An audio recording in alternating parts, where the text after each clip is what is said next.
Hello community! Google DeepMind has a brand new architecture out and it is fascinating. We are now talking here about a dual agent architecture, a talker reasoning architecture. And Google says, hey, we therefore divide one agent into at least two agents. For the fast and the intuitive talking, we have a talker agent. And for the slower and deliberative reasoning, we have a reasoner agent. And Google says, hey, they should both have access to a common memory, where the reasoner agent will upload new insight from the deep thinking for the talker agent to use in the conversation with the humans. And Google says, hey, let's use this chain of thought prompting, so we have both reasoning traces and task-specific actions, like tools that we can call with our LLMs.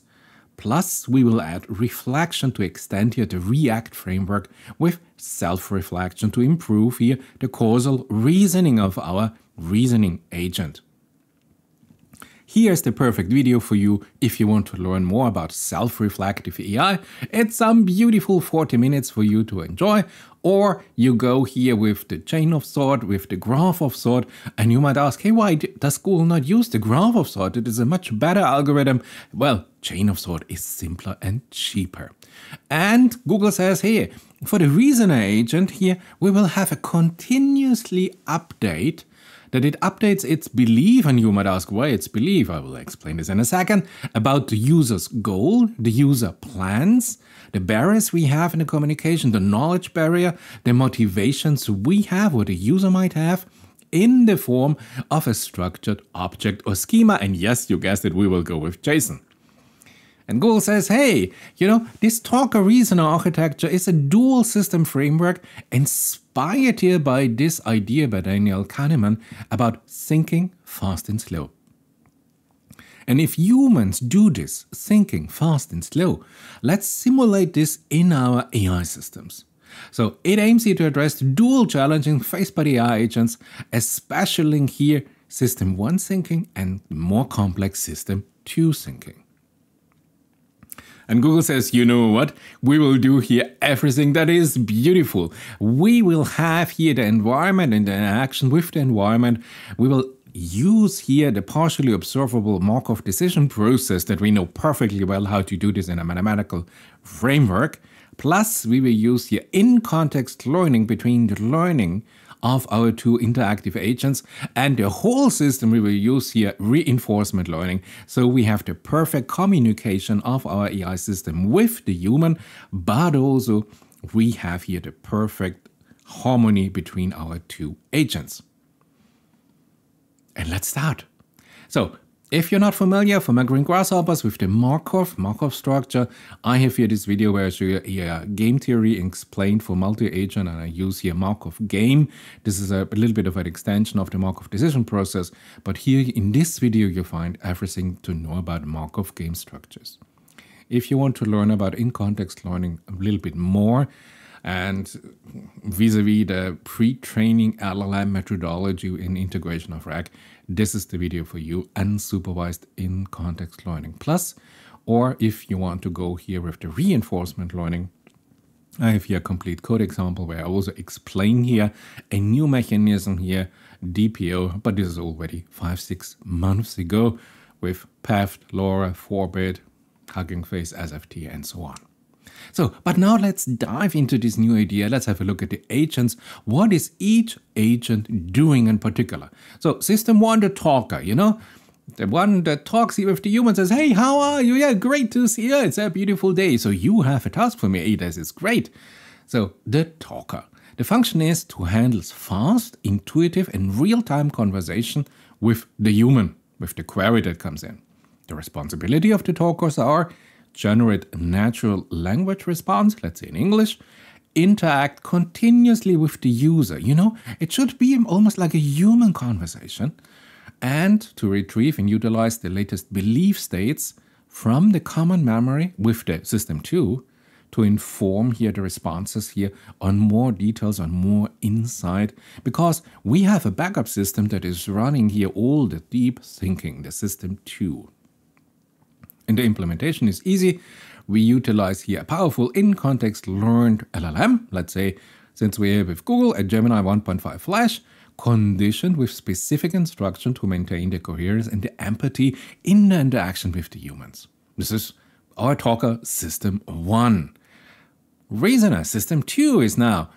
This now has the function to manage a slow, deliberative, and logical causal reasoning task. Here we have the thinker of our system. The responsible of the reasoner is perform multi-step reasoning and the planning.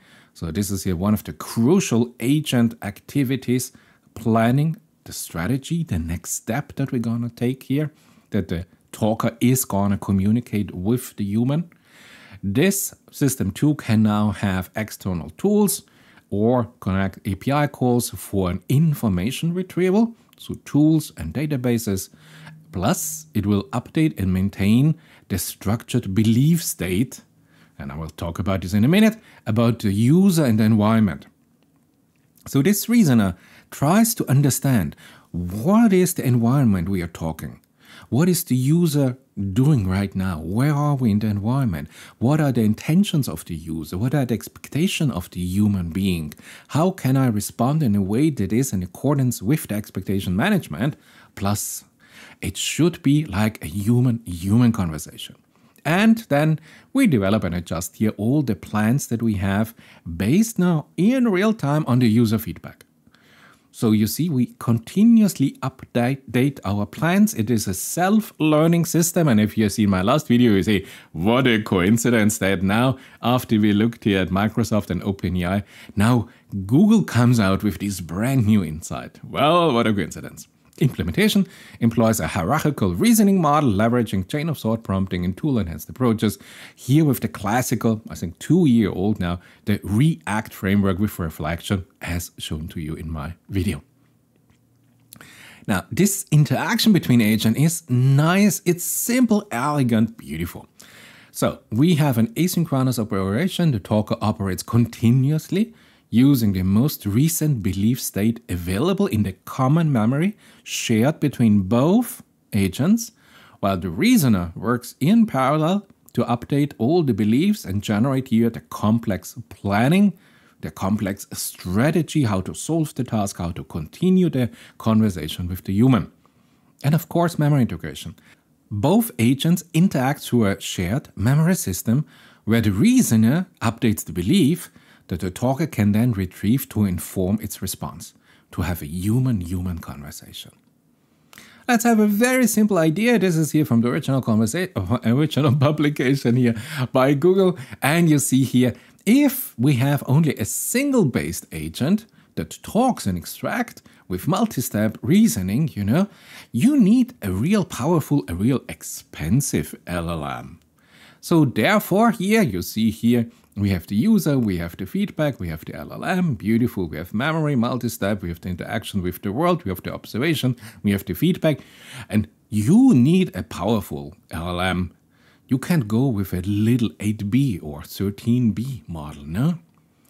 But wait a minute, if I have here now 2 agents, I have here my reasoning agent and I have here my talking agent, and the interface is here a shared memory. Now the idea is I have here the human and here the talker talks here with the human conversation. If I have the talker now as a cheaper LLM, let's say a Gemini Flash model, a 1.5 8B model, this is enough to run here all the human conversation that are, hey, nice weather today, hey, you have a task for me. And then only when it is necessary, we connect here to the reasoner agent, and the reasoner agent listens, of course, here what is now uploaded to the memory for a specific task from the conversation with the human, and then starts to think, start to make plan, start to connect to other tools on the internet, to other databases, whatever there is, does now here the multi-step reasoning, thus comes up with a plan how to solve this task, and shares here all the information and uploads it back to the shared memory, and then the talker says, hey, I have something new in the memory, and now communicates with the human. So it's cheaper to run AI system and only on demand when there's some real deep thinking necessary or some connection here to the internet, some computer simulation. then we activate here the much more expensive LLM. Isn't this a beautiful example? So, Markov decision. Yeah. Agent environment is formulated as a partially observable Markov decision process. And in this setting, the agent interacts with a world that includes here the user, all the external knowledge bases, and the sensory inputs. And as you know, classical, the agent can formulate thoughts around the action it can take and decide which tool to select, API calls, engine like search, or specific functions to fetch here all the external knowledge necessary to accomplish the task by the users.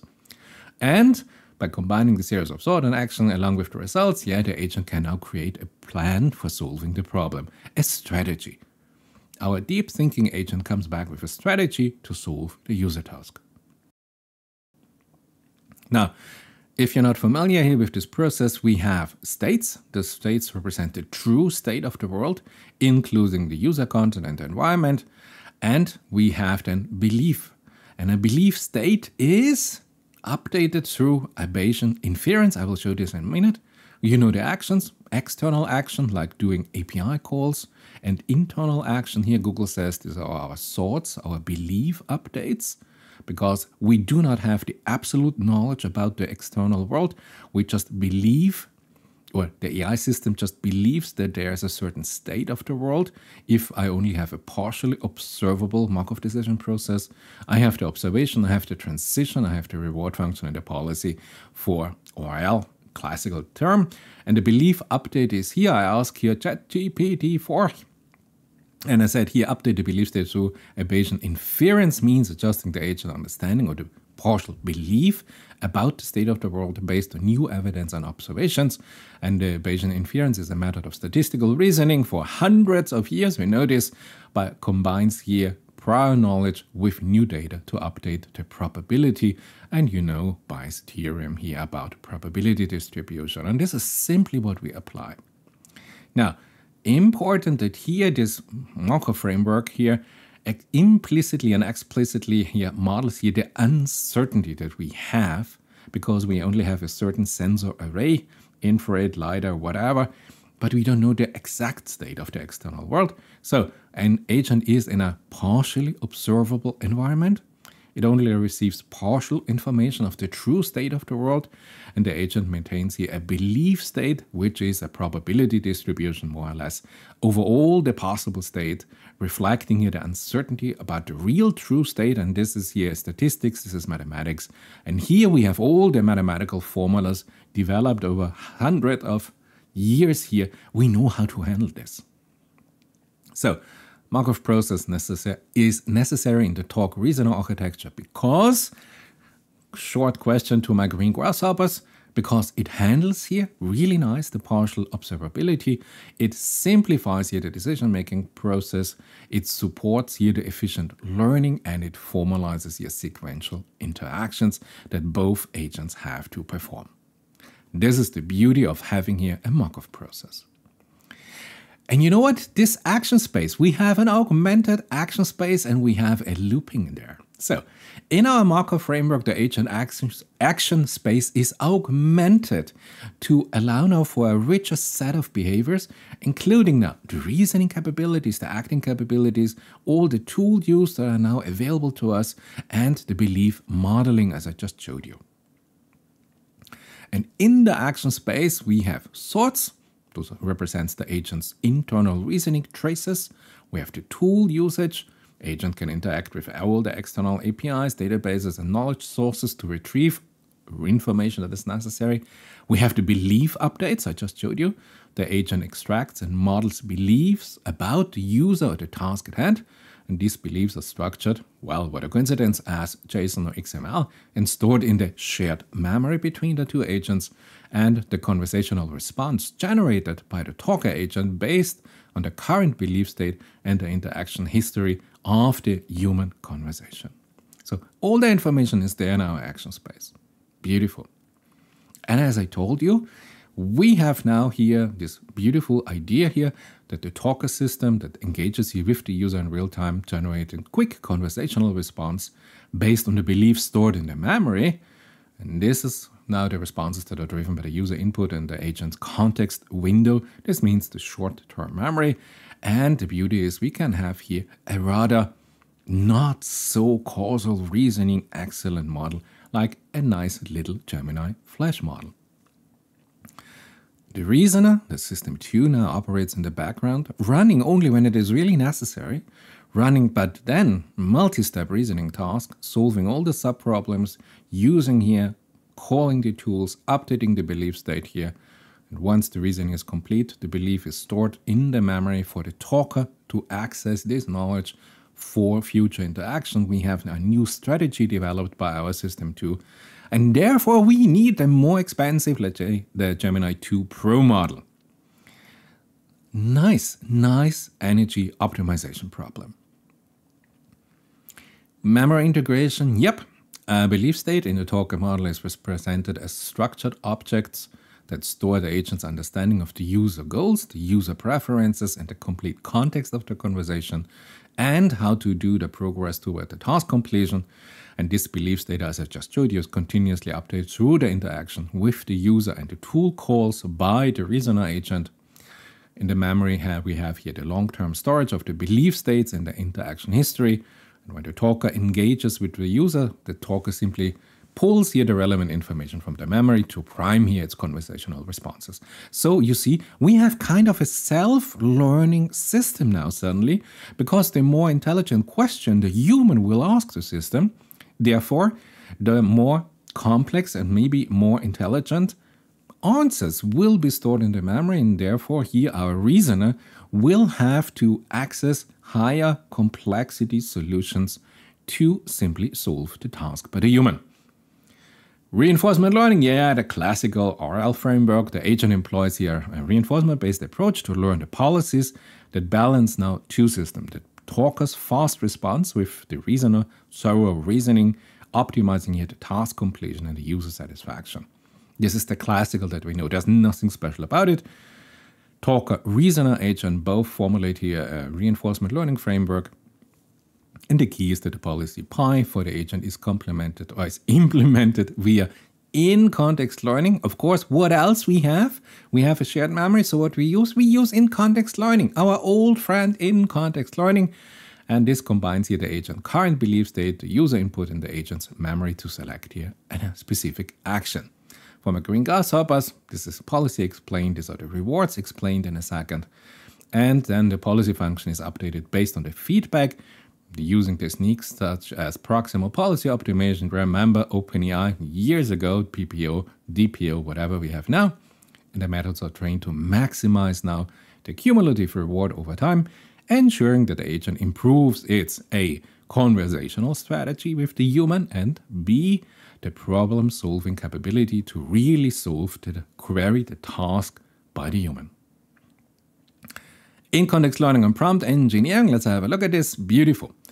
So the talker reason assisting relies heavily on in-context learning. We have a problem with all this additional information. We have in-context learning, wherein the LLMs are provided a carefully constructed context window that includes the last user input, the observation, the complete current belief state from the memory, maybe in JSON, the interaction history, a log of the previous action and responses, and a set of instruction. This instruction guide the agent's behavior, such as being empathic, friendly, nice, providing accurate information, or breaking down the task into actionable steps. So you see in my last video where I put all of this here in the intelligence shield, if you have seen this video, now Google uses here a little bit modification here, not in the shield, but it simply splits up the agent in two, let's say, horizontal valued agents. But you see the idea is the same. The future development is heading to a convergence to this idea. Yeah, external knowledge integration, you know all of this, as I've showed you here. This whole video is real similar to the last video I showed you here by Stanford and OpenAI. They put here a lot of this functionality in this logic controller here to separate the task, break down high complexity task in multiple simpler complexity tasks, and. But you see, it is happening now for all the global AI corporations. Let's look at the future. What is the outlook here? What can we improve? Well, system performance can be easily improved here by just adding multiple reasoners. Why only one simple agent that might be specialized only here on logic and mathematical causality? Let's have another reasoner about a different domain knowledge. Specialized in different aspects, goal setting, planning, knowledge retrieval. We have so many reasoner, and Google, I think, will offer this for you, to you as a paid service. What a surprise! And then automated reasoner probing the talker should automatically probe the reasoner when it detects that the situation requires your system to reasoning. So you see, you can fasten this interaction cycle, you can much better tune here the responses here, you can add multiple reasoner. So the future is beautiful, bright, and the AI systems continuously evolve. They become more and more complex, more and more interwoven, but at the same time the corporations try to use here the cheaper, smaller models like a 3B or an 8 billion free trainable parameter model, because it is faster, it costs less to do the easier jobs. So you see, this task decomposition is really taking place, taking care about the different complexity level that you encounter answering here the human query. Okay, great. I hope you enjoyed it. I hope you have a new idea what is coming now from Google DeepMind, and it would be great to see you in my next video.